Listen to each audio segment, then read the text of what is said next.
Good morning student. देखो बेटा, जो क्लास +1 है उसमें हमारी नेक्स्ट इसके अंदर काफ़ी सारी टर्म्स आएंगी।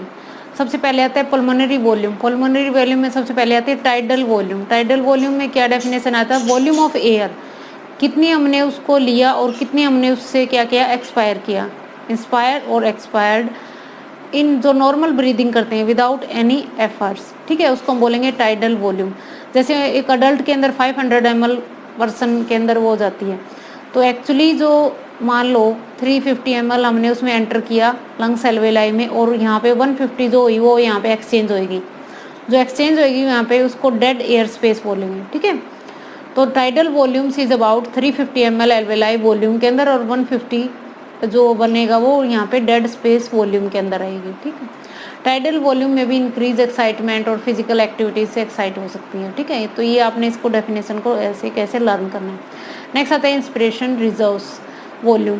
अब एक्स्ट्रा अमाउंट के अंदर कितनी एयर दैट कैन बी हमने फोर्सली ली, एक नॉर्मल जब हम इंस्पिरेशन करेंगे तो उसको हम क्या बोल देंगे यहाँ पे, इंस्पिरेशन रिजर्व वॉल्यूम, जो कि यहाँ पे ये 2500 से लेके 300 ml इन एयर के अंदर। और एक्सटर्नली रिजर्व्स कि कितनी amount of air can expel करी, ठीक है, तो उसके अंदर ही हमारी आ जाएगी 1000 से लेके 1100 ml इन एयर। और रेजिडुअल का मतलब कितनी वॉल्यूम हमारे लंग्स में रिमेन रह गई जब फोर्सफुली जब हमने उसको बॉडी से एक्सेल किया, ठीक है, तो वो हमारी क्या आ जाएगी, रेजिडुअल वॉल्यूम आ जाएगी। तो ये 1100 से लेके 12 mc आ जाएगी। नेक्स्ट इसके अंदर आ जाएंगे पल्मोनरी कैपेसिटीज। पल्मोनरी कैपेसिटीज के अंदर हम ये देखेंगे कि कितनी वॉल्यूम, कितनी कितनी एयर्स कहाँ कहाँ हमने क्या किया, यूज़ की। इंस्पिरेशन कैपेसिटी का मतलब होता है टोटल एयर हमने कितनी इनहेल कर ली, एक नॉर्मल जब एक्सपिरेशन करते हैं आप, ठीक है, तो उसको हम क्या बोल देंगे, इंस्पिरेशन कैपेसिटी बोलेंगे। तो इसके अंदर tidal volume plus reserve volume दोनों को प्लस कर देंगे तो ये हमारा कितना आ जाएगा, मतलब जैसे मान लो टाइडल वॉल्यूम 500 था प्लस जो रिजर्व वॉल्यूम हमारा 2500 से लेके 3000 इतना आ जाएगा, तो इतना ml हमारा ये कितना आ जाएगा, 350 ml आ जाएगा।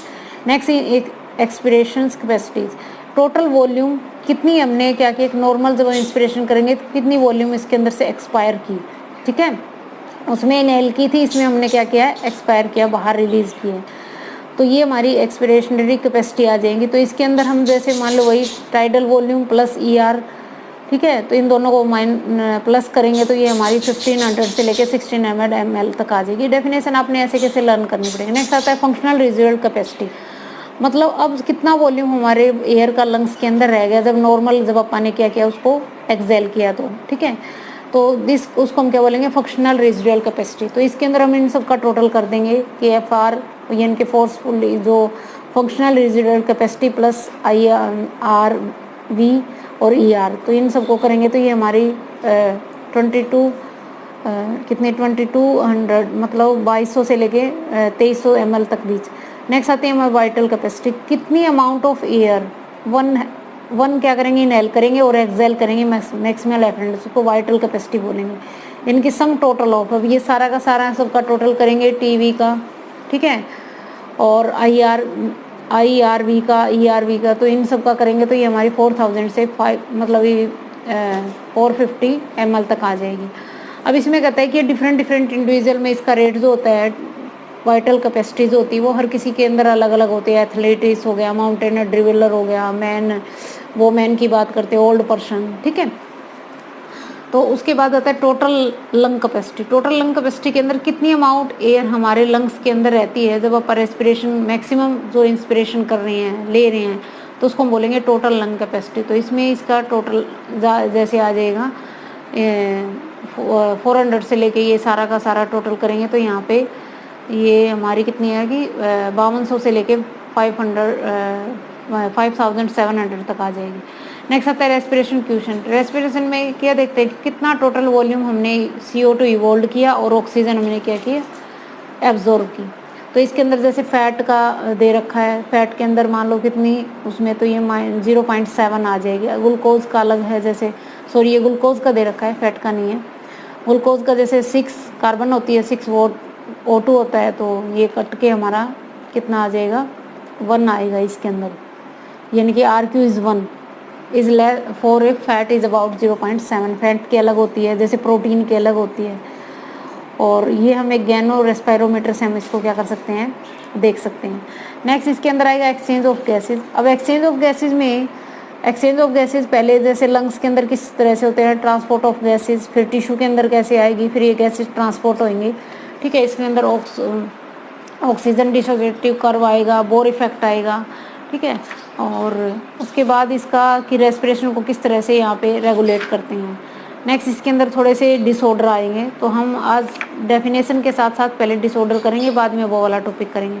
नंबर पहले इसके अंदर जो डिसऑर्डर है वो यहाँ पे ब्रोंकेसिस है। ब्रोंकेसिस का मतलब होता है कि जो ब्रेंकियल के अंदर एक इन्फ्लेमेशन हो जाए, ठीक है, विच कैन बी कैरेक्टरिस्टिक्स हाइपरट्रोपिया या हाइपरप्लेसिस, यानी कि जो म्यूकस ग्लैंड के अंदर जो inner lining of the cobalt cell है उसके अंदर किसी तरह को इन्फेक्शन क्योज होती है। वो किसकी वजह से होते हैं, बहुत ज़्यादा स्मोकिंग करने की वजह से या कार्बन मोनोऑक्साइड इनहेल करने की वजह से।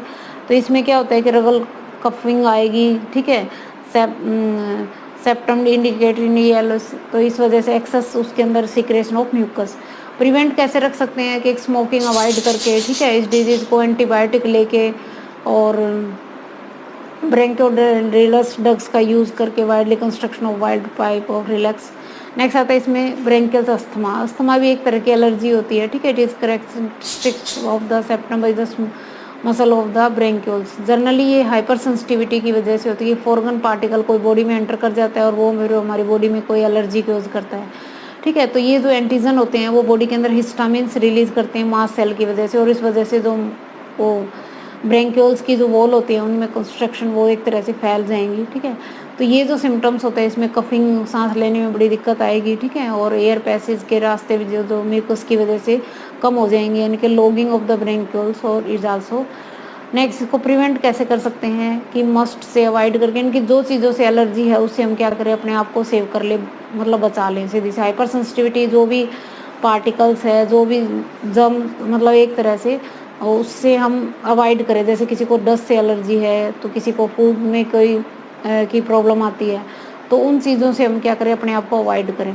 एंटीबायोटिक ट्रीटमेंट्स इसमें ले सकते हैं, थेरेपी ले सकते हैं, जिससे इन्फेक्शन को हम दूर कर सकते हैं। नेक्स्ट आता है एम्फीसियाजिया, इनफेलिंग और फाउल एयर्स।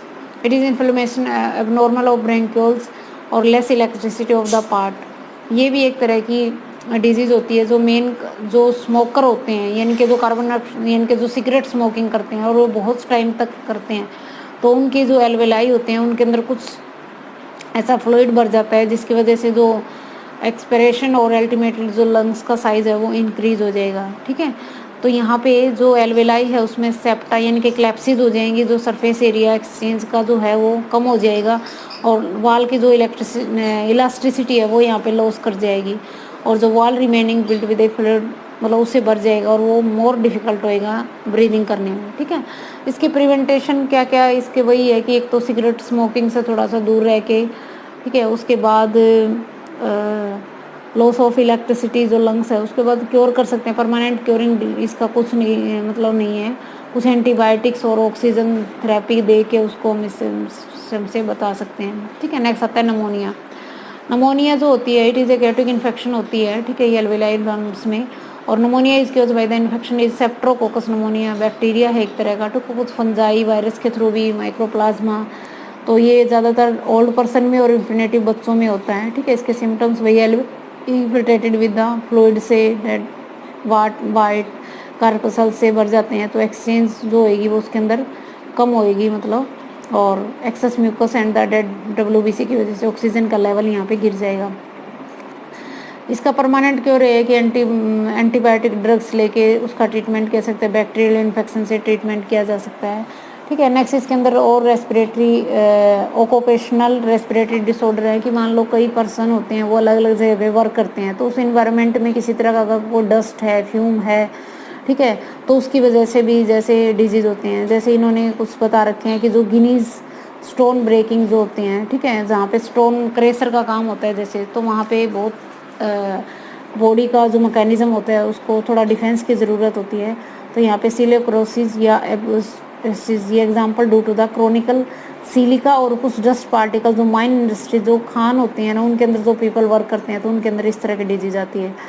तो ये डिजीज़ करेक्टरिस्टिक्स ऑफ फाइब्रस जो कनेक्टिव टिश्यू होते हैं, यानी कि upper part of the lungs के अंदर इन्फ्लेमेशन हो जाएगी, ऑक्यूपेशन में भी सिम्टम्स में भी क्रोनिक, जैसे 10 से 12 साल 15 साल के बाद ये थोड़ा सा इसके सिम्टम्स आने लग जाते हैं।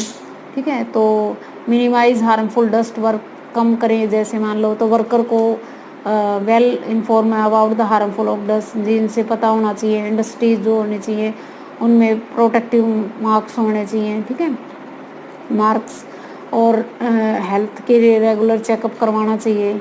और जो वर्कर होते हैं should be holidays from the duties interval in such areas के अंदर कुछ टाइम के बाद उनमें क्या करना चाहिए।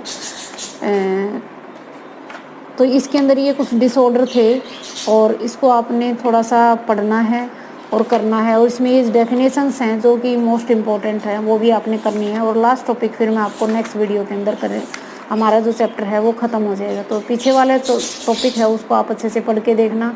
किसी तरह कोई प्रॉब्लम हो तो कॉल करना। थैंक यू बच्चे।